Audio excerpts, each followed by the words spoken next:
As human beings, we like to bifurcate our world. Black, white, good, evil, left, right, boxers, briefs. In our fourth story on the countdown, the perils of oversimplifying the world and oversimplifying politics. Make no mistake about it, the latest polling shows that a majority of voters define the economy as their primary political concern. Not exactly a shocker, even if you don't follow the downward spiraling Dow. Wages stagnant, prices up, gas prices way up, foreclosures, a middle class disintegrating into a gilded-age nation of the very rich and the poor. No surprise that 53% of Americans rate the economy as their premier concern. What is surprising is that the Iraq War, while next in line, resonates as most important with only 16% of voters. But the war and the economy are not two separate issues. To date, Iraq has cost the U.S. an estimated $750 billion in direct spending, never mind the other economic and, yes, the human casualties. The budget surplus with which Bush started his presidency has now become a massive deficit. All of the spending for the war in Iraq has been deficit spending. Christopher Hayes, Washington editor of The Nation, joins us now. Chris, thanks for your time this evening. Thanks a lot, Rachel. Chris, I knew I wanted to talk to you tonight about this. When I heard Bush say in his press conference today, "I'm not an economist, but I do believe we're growing." I know Bush is a lame duck, but is he making matters worse for John McCain by just showing his face to the country and trying to talk about the economy?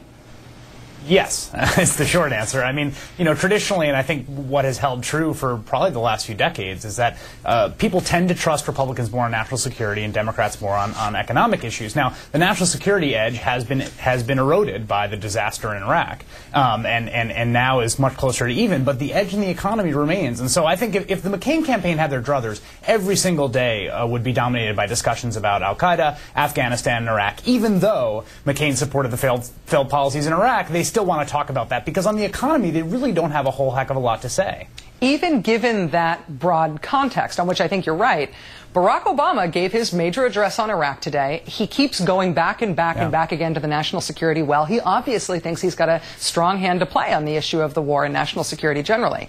But going back to those poll numbers today, should Obama be more vocal, more literal about connecting the issues of the war and the economy? Yeah, I think he should be. I mean, the actual economics of this are a bit murky, and in terms of connecting exactly what's happening in the economy to the war in Iraq, in some places there clearly is a connection. In other places, like what's happening in, the subprime financial markets, it's harder to sort of connect the dots. I do think that the two are related insofar as we are spending a tremendous amount of money on the war. And the figure that gets thrown around, $700 billion, is a really difficult figure to get your head around.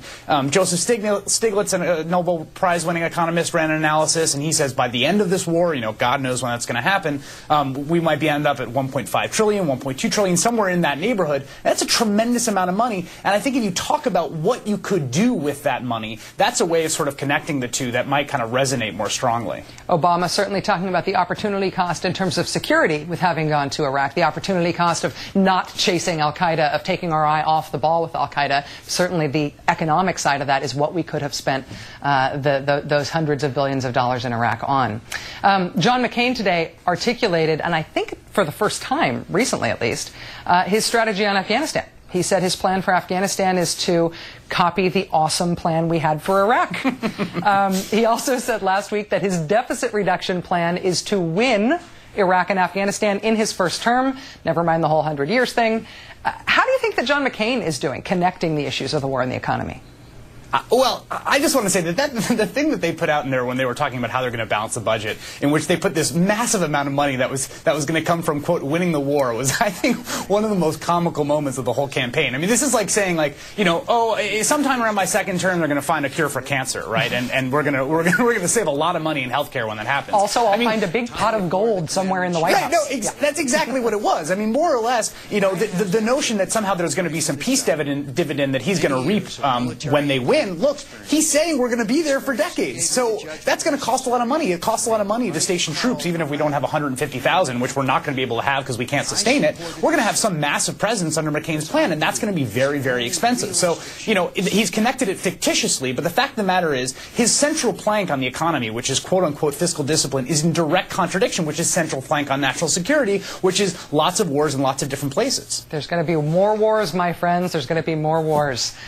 Chris, the big picture here, biggest possible picture here, I guess. 10 years ago, oil was $11 a barrel. And Osama bin Laden said in an interview that he wanted the price of oil to be more like $144 a barrel, roughly where we are today. Barack Obama said today that the oil economy is a tyranny.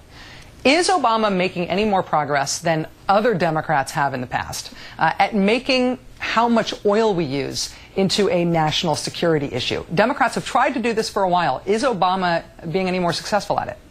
You know, I think he is, and I think the needle is moving, but I actually think it's sort of dangerous territory when you talk about the concept of energy independence. Because energy independence can mean different things. And one of the things that conservatives try to do is say, oh yes, energy independence, good idea. We can't be dependent on foreign oil, so let's drill all over the place. And let's drill in the Arctic, and let's drill offshore, and let's dig out all the oil we can. The point is that there are two components to our energy problem, and you cannot separate the two. One is a national security issue, and the other is a massive, massive, unprecedentedly large crisis in the climate.